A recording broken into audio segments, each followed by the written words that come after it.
A UNEB de 2019, essa terceira questão, vem falando sobre mais de 70 líderes mundiais que celebraram no domingo em Paris o centenário do armistício que selou o fim da Primeira Guerra Mundial. Armistício, eu não sei se eu já comentei com vocês, mas armistício é um acordo de paz. É um acordo que para a guerra, né? Um acordo de paz ou é o armistício da guerra. Então, quando vocês verem, vocês já sabem. Fala sobre a presença de Trump dos Estados Unidos, Putin da Rússia, da Turquia, da chanceler alemã Angela Merkel e, né, o presidente da França, né, Emmanuel Macron. E aí ele vem, né, no seu discurso. O nacionalismo é uma traição ao patriotismo, disse ele. O presidente pediu aos colegas que rejeitassem o fascínio pela retirada, pela violência e pela dominação. Nacionalismo é diferente de patriotismo, isso ele falando, não é mesmo? E aí ele vem com um enunciado bem bom. O nacionalismo se manifestou de diversas maneiras através de várias facetas no decorrer do desenvolvimento da história das civilizações, como se pode inferir. E aí agora, no melhor sentido da palavra, dê seu jeito. Veja aí agora o que está verdadeiro, te trazendo aí diferentes momentos da história, e ele quer que você analise para ver o que é que está correto. No primeiro, ele vem te trazendo, né, essa política de formação dos estados nacionais, né, os primeiros estados a se constituírem, e ele vem falando que os interesses liberais burgueses se chocavam com o poder da absolutista real. E a palavra que pega a gente nessa alternativa, o termo, né, melhor dizendo, é se chocavam. Esses interesses dos burgueses liberais e dos reis absolutistas não se chocavam, eram interesses em comum. A gente tem que se localizar. Essa formação das políticas dos estados nacionais é o quê? É a gente saindo do feudalismo, é a gente voltando para o comércio urbano.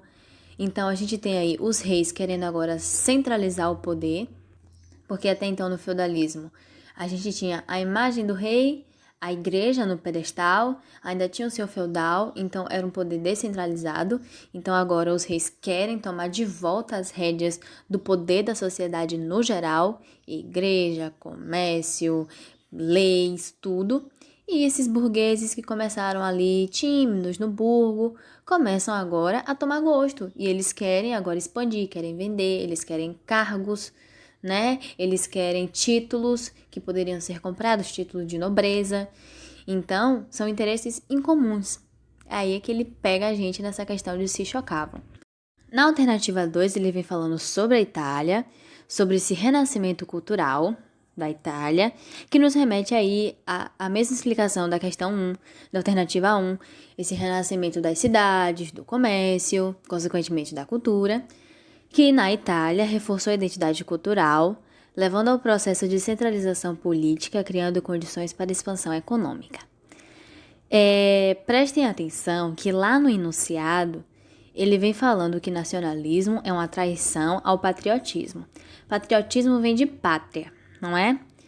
Essa é uma alternativa que você lê, tem alguma coisa que você acha que tá errado, mas você não tem certeza. Tem alguma coisa aí dentro dela, tem algum caroço nesse angu, que você não sabe o que tá errado, mas você sente. Pelo seu acúmulo de conhecimento, você percebe que tem alguma coisa que não tá certa e você tem que aí agora ler, às vezes deixar ela lá marcada para você voltar para ler e seguir sua vida, porque a prova tem um tempo estipulado, mas alguma hora você vai ter que voltar para essa questão. E aí, a gente lembra de dois momentos da Itália. Realmente houve essa questão, né, desse controle da rota das especiarias ali no mar Mediterrâneo. Se você pegar o mapa, você consegue ver onde eles taxavam altos impostos. Enfim, todo mundo passava por ali para poder ter, né, as especiarias. Então, a Itália nada mais justa do que cobrar por isso e se aproveitar realmente dessa situação. Depois é que ninguém mais estava gostando dessa atividade, né, de sempre pagar altos impostos para a Itália, e fizeram aí o contorno, esse périplo africano, e, consequentemente, descobriram, entre aspas, a gente. não é? E querendo ir para as Índias. Mas voltando a gente a falar da Itália, a gente lembra que a unificação, a centralização política, assim, verdadeira, do que se diz a nação italiana, foi agora, século XX. Então a gente não tinha pátria, né, a nação italiana, lá nesse momento de renascimento cultural. Eu não sei se vocês já tiveram a oportunidade de estudar a obra O Príncipe de Nicolau Maquiavel. Ele é italiano, ele tem todo esse conhecimento da política, ele é um homem da política, e é justamente nesse período, eu não vou datar exatamente, mas século XVI, eu acredito, e que coincide aí com o renascimento cultural, e ele basicamente vem falando, a gente precisa de um príncipe, o nome do livro é O Príncipe, né? A gente precisa de um príncipe, de um rei, de um governante, que seja habilidoso o suficiente para unificar a Itália. Naquele momento a gente não tinha unificação de pesos, a gente tinha diferentes dialetos, a gente tinha diferentes moedas. Se você pegar o mapa da Itália, você vai ver que tem uma ilhazinha, que é um terreno, né? Que é um espaço diferente, né? O formato é diferente, é bem... Enfim, um desenho é estranho, é o desenho de uma bota, a quem veja uma bota. E não sentia essa união, essa centralização toda.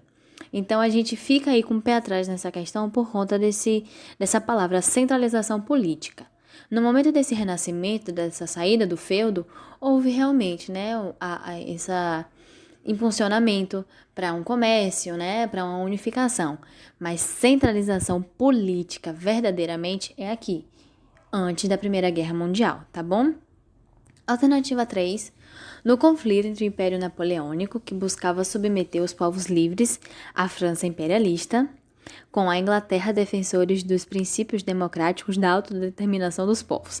Aí a gente nem termina de ler e a gente já fica, Inglaterra, autodeterminação dos povos?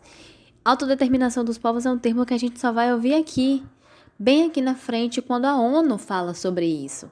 Né, que é o que a gente estava vendo até então, né, na aula passada e agora, né, nesse vídeo que eu acho que vocês já viram, nessa questão desses desligamentos, entre aspas, entre as colônias e as metrópoles advindas do imperialismo aí da Primeira e da Segunda Guerra Mundial. Então, a gente já corta. A gente vai pular para a quinta, onde ele fala sobre a descolonização africana através do pan-africanismo, ok? Que resultou a criação da Organização da Unidade Africana e no redimensionamento das fronteiras nacionais respeitando suas identidades étnicas e culturais? Não, a gente teve essa descolonização africana, essa retirada, né, dos então imperialistas, mas muito pelo contrário, a gente não teve esse redimensionamento. Eles fizeram a bagunça aqui, organizaram do jeito que eles queriam, aqui que eu tô dizendo na África. Organizaram do jeito que eles queriam, bagunçando tudo, bagunçando as estruturas e saíram. Então, a gente não tem essa questão do redimensionamento. Apesar de haver realmente a descolonização, o pan-africanismo, mas a gente não tem redimensionamento de fronteiras. E a resposta correta, que é a quarta, nos movimentos liberais contra a tentativa de restabelecimento do antigo regime, através do Congresso de Viena e da Santa Aliança, e nas ações das Primaveras do Povo em 48. Realmente, aí através, né, da classe trabalhadora e da presença de ideais socialistas. O que está em jogo não é ser liberal, não é ser socialista, mas essa questão de colocar a nação, de colocar a sua pátria, de colocar o bem-estar de todos em primeiro lugar. E essa é a alternativa que mais tem informações corretas, datadas corretamente, com termos ligados à época. Então, por isso que a gente fica com a 4. É uma questão que é grandinha e vem falando aí de vários momentos da história que a gente precisa estar atento. A questão 4, ela é da UESB de 2019, ela não tem texto de apoio e ela já vem afirmando. A Segunda Guerra Mundial e seus desdobramentos marcaram um novo direcionamento da política internacional. Ponto. E ele quer que você identifique uma dessas alternativas que mostrem esses desdobramentos marcados por um novo direcionamento da Segunda Guerra Mundial. Onde a gente tem na primeira alternativa um termo aí que se refere ao isolamento dos Estados Unidos. É bem difícil a gente ver isolamento dos Estados Unidos desde a sua revolução. Então, esse termo isolamento dos Estados Unidos é uma coisa pra gente ficar com o pé atrás. A alternativa 2, ela vem com termos e vem com fatos onde a gente não se aprofunda tanto. Então, por enquanto, a gente vai pular ela. A questão 3, ela vem corretinha, né? Ela é bem correta, a não ser pelo termo Plano Marshall. Ela vem falando que o apoio militar dado pelo Plano Marshall à Coreia do Sul e à Vietnã do Sul. O que foi o Plano Marshall? Né? Dentro de uma série de atitudes tomadas pelos Estados Unidos, né? Pela essa figura do capitalismo no contexto de Guerra Fria. Foi a ajuda dada aos países da Europa Ocidental que estavam destruídos após a Segunda Guerra Mundial. Coreia do Sul e Vietnã do Sul, de fato, não estão nem perto do que se diz Europa Ocidental. E são países que não participaram diretamente, não estão na Europa e não participaram da Segunda Guerra Mundial tão quanto esses países da Europa Ocidental. Então, realmente, a Coreia do Sul e Vietnã do Sul, essa ajuda que eles davam a esses países é para que eles pudessem vir, né, a se autodeclarar e seguir e declarar apoio realmente aos interesses capitalistas, à grande figura do capitalismo que é os Estados Unidos. Mas esse termo Plano Marshall é que acabou com toda a nossa esperança. Por isso que a gente tem que ler a alternativa toda, para a gente ter certeza do que a gente está fazendo. A alternativa 4, que é a alternativa correta, vem nos falando sobre o colapso do socialismo real na URSS e no leste europeu, influenciados pelos efeitos da glasnost e perestroika, as reformas, né, de reforma econômica e reforma política mesmo na questão de liberdade dos cidadãos, que contribuiu para a eclosão de uma série de revoltas de caráter étnico-nacionalistas, como o ocorrido na Ucrânia, pedindo sua separação, da sua independência. Ponto. Super correta. E para descarrego de consciência, a quinta, que vem falando sobre o fato de a União Soviética ter patrocinado essa descolonização afroasiática e, ao oposto disso, os Estados Unidos, que era aliado da Europa colonialista, não patrocinavam. E a gente precisa entender que nesse contexto dessas descolonizações, dessa saída, né, dessa retirada do imperialismo da África e da Ásia, nesse contexto de Guerra Fria, não houve bem patrocínio, apoio. Mesmo que para essas duas nações competidoras, né, fosse interessante ter mais países ao seu lado. Mas patrocínio, ajuda, não houve de forma alguma. Quando eles se resolvessem, né, quando eles se tornassem estados autossuficientes, né, capazes de decidir por si, eles decidiriam de que lado eles ficariam. E aí depois a gente sabe que com a reunião de Bandung, né, a conferência, eles se reuniram e disseram que não iriam escolher nenhum lado. Mas é importante a gente ter em mente que não houve nenhum tipo de ajuda, nenhum tipo de patrocínio.